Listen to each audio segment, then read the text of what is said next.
traumatsko iskustvo. Pitanje kako je interpretiramo.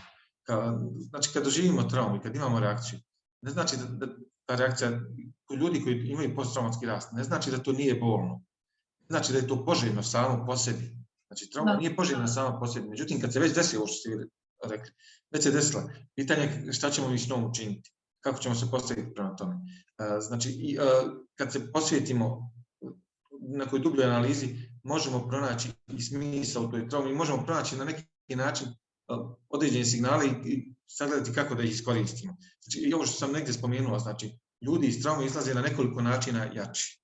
Znači, prvo, mogu promijeniti, znači, potpuno filozofiju življenja, shvatanje življenja i razumijevanje života cjelokupno, smisla njegovog. Drugo, mogu izaći jači na način da vide da su se nosili sa nekim teškim traumatskim iskustvom i da su izašli iz toga, da prepoznaju svoje vlastite snage, da vide koliko su snažni, što vjerovatno ne bi nikad vidjeli da nisu bili izloženi takvoj situaciji. Znači, da prepoznaju vlastitu unutarnju snagu koju on nosi. Treći način jeste da prepoznaju koje su to njima stvari u životu bitne, koje su im osobe bitne. Šta je to u biti kad se nađemo u traumatskim okolnostima, šta je to što je nama bitno? U običajnom životu mi ne posvećujemo puno vremena da razmišljamo o tome šta nam je bitno, nego slijedimo uobičajen tok i dešavanja koja su spontana bez nekog našeg upliva. Kad su traumatska iskustva u pitanju, onda prepoznajemo i više razumijemo koje su to osobe koje su nam bitne, koje su to stvari koje su nam bitne i njima se više posvećujemo. I ono što sam rekao, često doživljavaju, znači, na neki način dolazi do razvoja duhovnosti u kojoj ljudi koji su proživjeli traumu, znači, pronalazi na neki način duhovni smisao, pronalazi neku snagu koja ih usmjerava na taj način, bez obzira da li su prije imali tu duhovnost ili nisu. Tako, znači, posttraumatski rast ima nekoliko aspekata, nekoliko smjerova u kojima osoba može rasti i pored toga što je doživjela traumu i pored toga, znači, opet kažem, posttraumatski rast ne isključuje bol, dapače podrazumijeva bol, jer ako nema bola, nema ni posttraumatskog rasta, to će biti rezilijentnost. Mi ćemo proći kroz traumu i funkcionisat ćemo kako smo funkcionisali prije. Posttraumatski rast podrazumijeva taj bol, podrazumijeva tu tegobu. Ne znači da je trauma sama po sebi pozitivna kad govorimo o posttraumatskom rastu, nije. Međutim, kad se već desi ovo, kao što ste vi rekli, kad se već desi, da je pitanje kako ćemo interpretirati i šta ćemo učiniti s tim. Najznačajnijih stvari u biti u poslu kojim se mi bavimo, u tom psihoterapijskom radu, omogućiti ljudima da pronađu snagu u sebi da budu autentični. To je nešto što nije jednostavno, međutim, autentičnost je izraz psihičke zrelosti i psihičke stabilnosti. I ima veze i sa posttraumatskim rastom i često, znači, trauma nam dozvoljava ovo što smo rekli, omogućava nam da pronađemo vlastitu autentičnost kad imamo dovoljno kapaciteta, da postanemo autentični, da budemo ono što jesmo sa ljudima koji su nam bitni, vezani za stvari koje su nam bitne, koje prepoznajemo da su nam bitne. Znači, jeste, autentičnost je važna i za posttraumatski rast, međutim, autentičnost je važna i općenito za psihološko zdravlje. Nedostatak autentičnosti predstavlja podlogu za razvoj različitih psihičkih, pa i, ako hoćete, i somatskih poremećaja, bijeg od sebe, ovo što ste vi rekli, privrženost, odnosno lažni self, znači lažno predstavljanje na neki način, u biti predstavlja problem i predstavlja osnovu za razvoj različitih psihičkih stanja, od depresivnih, anksioznih, disocijativnih i sličnih. Znači da, autentičnost je općenito važna. Važna je kada je u pitanju posttraumatski rast.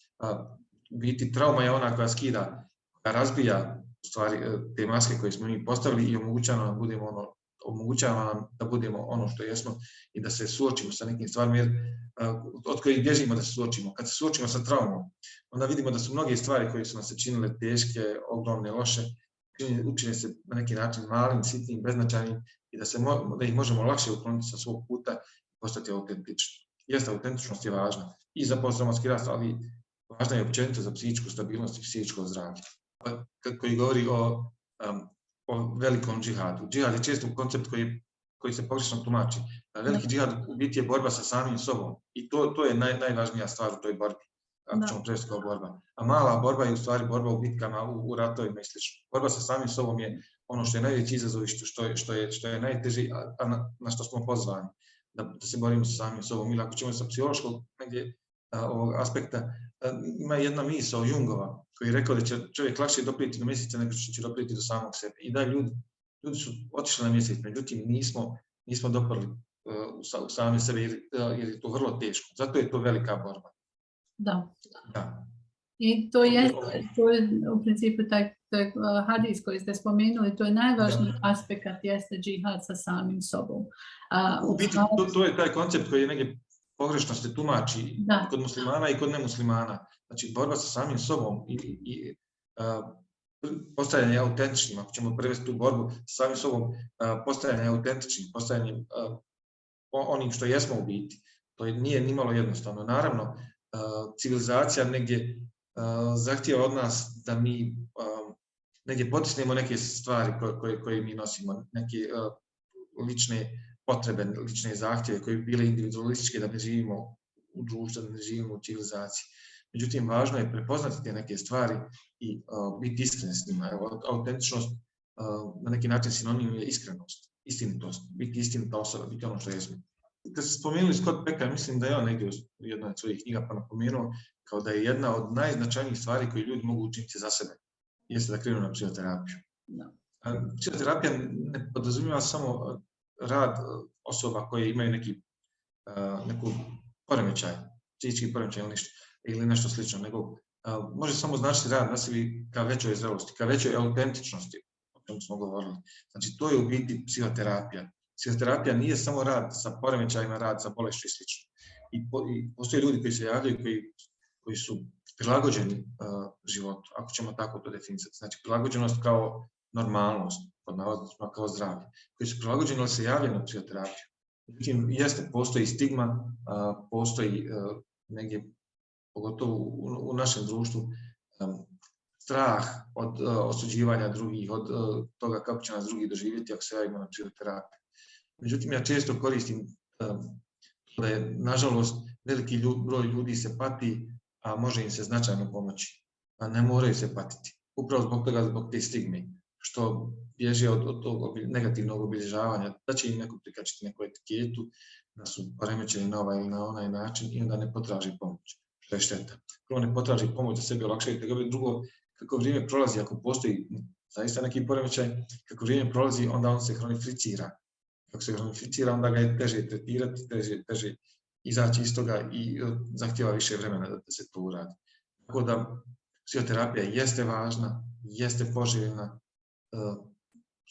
korisna svima. Znači, ne radi se samo o osobama koji imaju poremećaj kada se javljaju na psihoterapiju, nego i osobama koji žele samo da bolje upoznaju sebe, da bolje funkcionišu u životu, da pronađu smisao koji se negdje u modernom životu poprilično gubi. Kad smo autentični, onda smo slobodni. Onda živimo slobodnije, onda živimo ispunjenije, živimo zadovoljnije.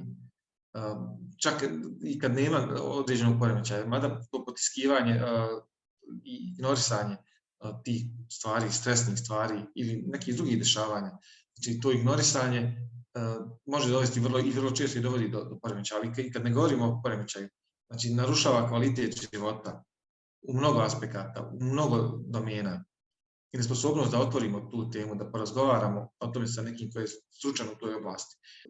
Pitanje profesionalnih tajni, pitanje otvaranja određenih tema koje nam je bolno otvoriti sa osobama koji su bliske i način kako će to oni razumjeti. Kad razgovaramo sa profesionalnom osobom, sve to što razgovaramo, to ostaje tu i možemo biti sigurni u to. I tada možemo otvoriti neke teme i naravno uz stručno vođenje, uz profesionalno vođenje dotaći se stvari koji mi nismo ni svjesni. Postoji puno stvari koje mi nismo svjesni, nego negdje treba nam neko ko se razumije u to, ko nam može osvijestiti taj dio koji nas može voditi tim putem, da prepoznamo te neke nesvjesne stvari koje utječu na naše ponašanje, na naše reagovanje, na naše reakcije, na našu funkcionisanje. Ako neko, to možete nam onda reći, ako neko prepozna da ima neriješenu traumu, kako može početi graditi otpornost? Ima li, govorili smo o resilience, spomenuli ste koliko je to vama bitno i koliko zaista posttraumatski rast je bitan i koji zaista nećemo svi doživjeti traumu i razviti. Postoji li nešto što možete sad, kako graditi tu otpornost, gdje započeti, gdje krenuti? Mnogi ljudi nekad kažu, ja imam jednostavno gdje započeti, kako da krenem. Znaju da trebaju, ali ne znaju kako i gdje.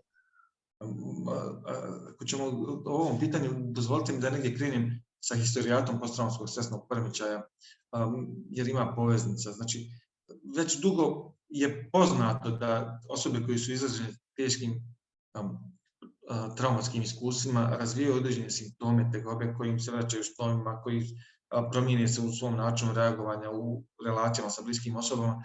Pa se čak opisuje da Homera od Ilijade i Odiseje se njegovi junaci opisuju kako se nose sa različitim traumatskim iskustvima koje su prošli. I umjetnici su to opisivali kroz različita djela. Međutim, kad govorimo o naučnom pristupu, dosta duga nauka je naravno sporija, nauci treba vrijeme.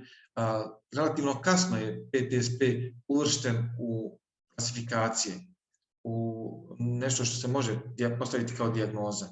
Naravno da se razmišljalo o tome i prije nego što je to uvršteno u klasifikacije. Amerikanci su to prvi uvrstili nakon Vijetnamskog rata 1980. godine kao posttraumatski stresni poremećaj. U prvoj svojoj klasifikaciji, i to su prva spominjana reagovanja na traumu, prva američka klasifikacija DSM-1 iz 1952. godine, mislim, kad su stavili velika stresna reakcija. Napisali su nešto velika stresna reakcija, ali dali su joj ograničeno trajanje. Kako traje duže od mjesec dana, onda su oni to pripisivali strukturi ličnosti. I koji je od razloga zašto je to tako definisano, čak u drugoj klasifikaciji uklonjena i ta mogućnost dijagnostikovanja. Zašto mi u nauci nismo dosta dugo prepoznali, znači, mogućnost razvoja PTSP-a kao posljedica traumatskog iskustva? To ima veze sa negdje Freudovim učenjem da se čovjek negdje oblikuje prvih 6 godina života i da je nakon toga, znači, sve što se dešava u biti, dešava se zbog te strukture koju smo mi negdje usvojili i oblikovali. I samo vanjske okolnosti potaknu tu strukturu i onda se manifestuju određene tegobe.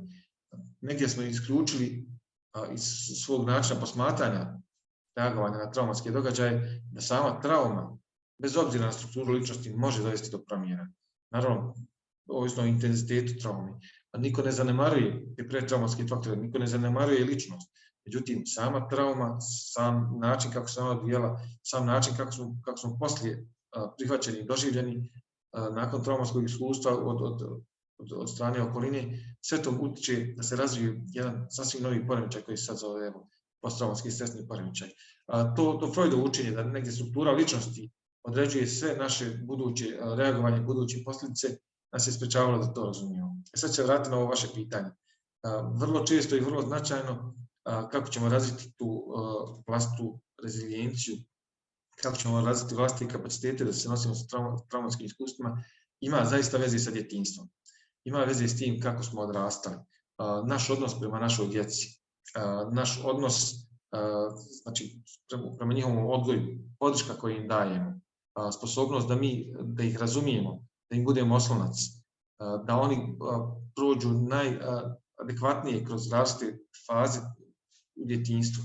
A opet da bismo to mogli, negdje ćemo se vratiti opet na ovu priču o psihoterapiji, da bismo to bili sposobni, da bismo mogli dati svojoj djeci ono što im je najpotrebnije, što im je najznačajnije, na čemu mogu izrasti kao stabilne osobe koje će se lakše nositi sa svim životnim teškoćama, zavisi od nas. Pitanje je koliko smo mi zdravi, pitanje je koliko je naše djetinjstvo bilo teško, bilo traumatično, kako nas je oblikovalo. Da bismo to proradili, vratit ćemo se opet na ovu psihoterapiju. Psihoterapija je nešto što će nama pomoći da razvijemo vlastite kapacitete i da pomognemo našoj djeci da se bolje nose, da izrastu uz sposobnije, zrelije osobe koje će se lakše nositi sa traumatskim iskustvom. Znači, psihoterapija je jedna od značajnih stvari koja će nam pomoći, znači, u tom smislu. Međutim, postoje i druge stvari koje će nam pomoći i ja ću se sad vratiti na ona 3 faktora koja sam rekao kako stres općenito i traumatski stres djeluje negativno na nas.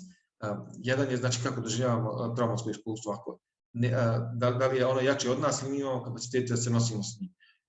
Druga stvar je da li imamo mrežu, da li imamo bliske prijatelje. Znači, razvoj prijateljstva, razvoj bliskih veza, razvoj bliskih odnosa je nešto što će nam pomoći da se lakše nosimo sa različitim životnim dešavanjem pa i sa traumatskim životnim dešavanjem. I treća stvar koju sam spomenuo jeste smisao.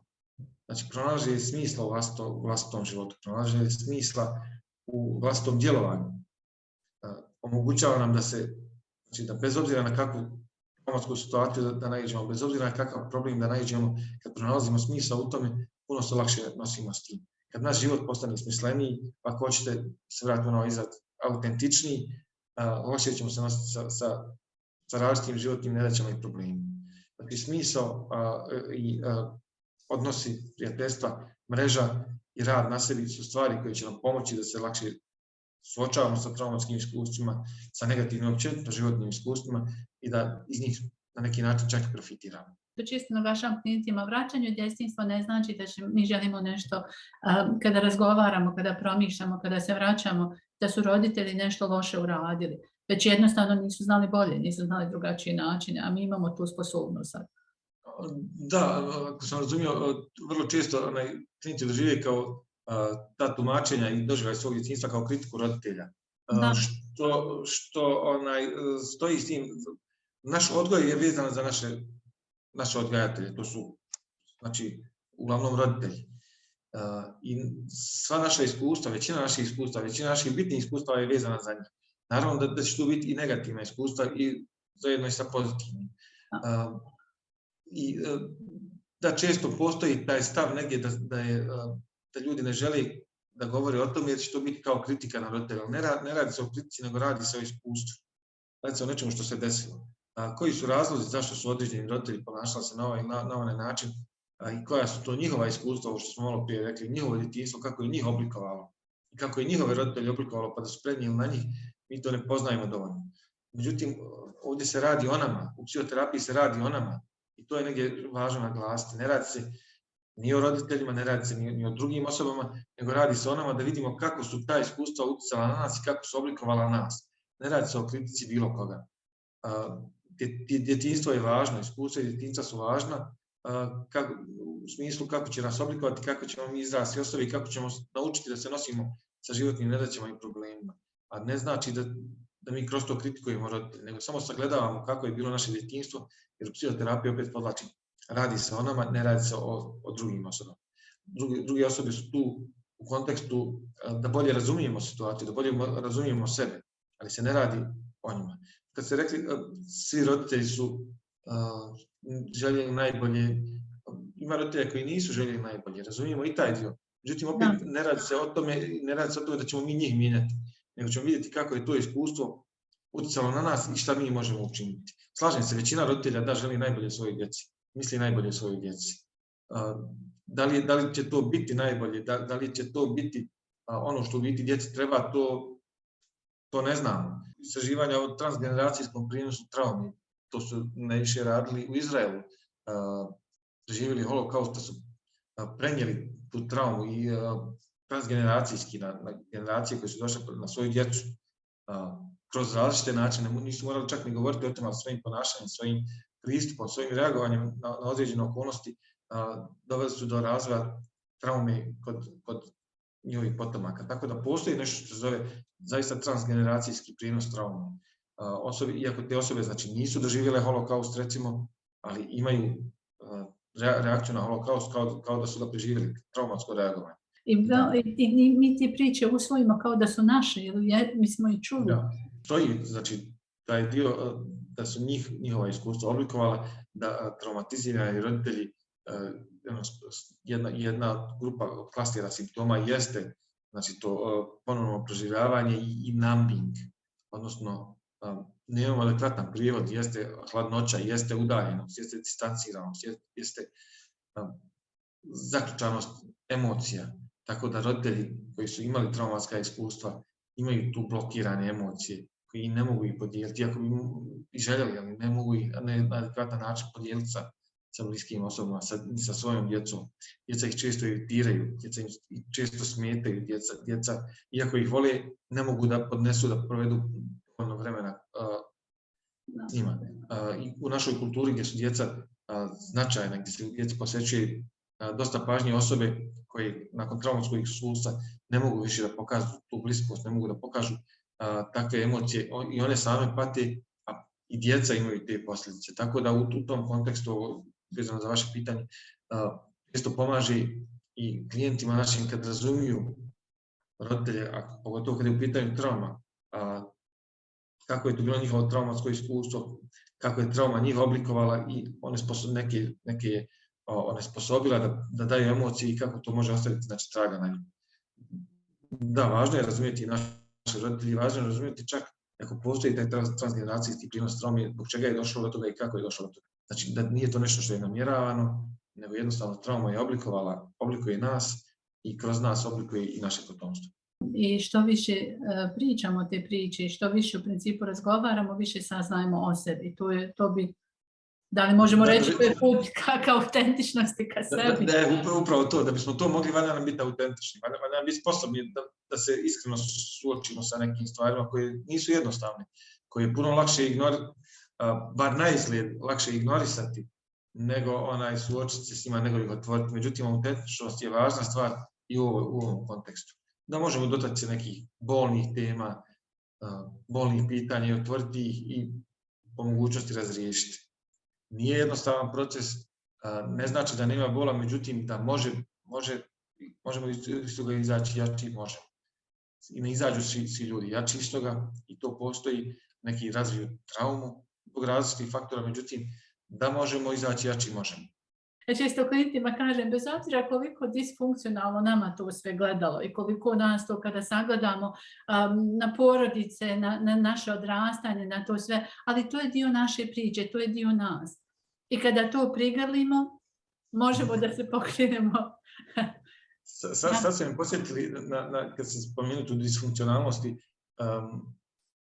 u knjizi Hipoteza o sreći, Jonathan Haidt govori o tome koji su faktori koji utječu na sreću i slično. I onda negdje spominje ljude koji su uspješni, a koji su imali teško djetinjstvo, traumatsko djetinjstvo.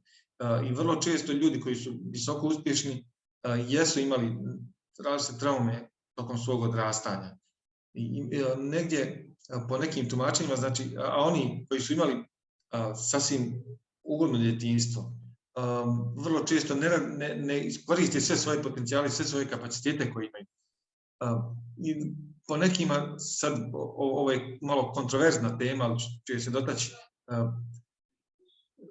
taj rana iskustva, znači kad postoji, kako je on potrijedio, mislim, rečenicu, preveliki nivo normalnosti, kad ne postoji malo tog stresa, kad ne postoji, kad ne postoji ti provocirani nekakvi stresnih okolnosti, ne namjerno provociranih, nego okolnosti su takve. Naši roditelji su imali traumu, pa su tako funkcionisali.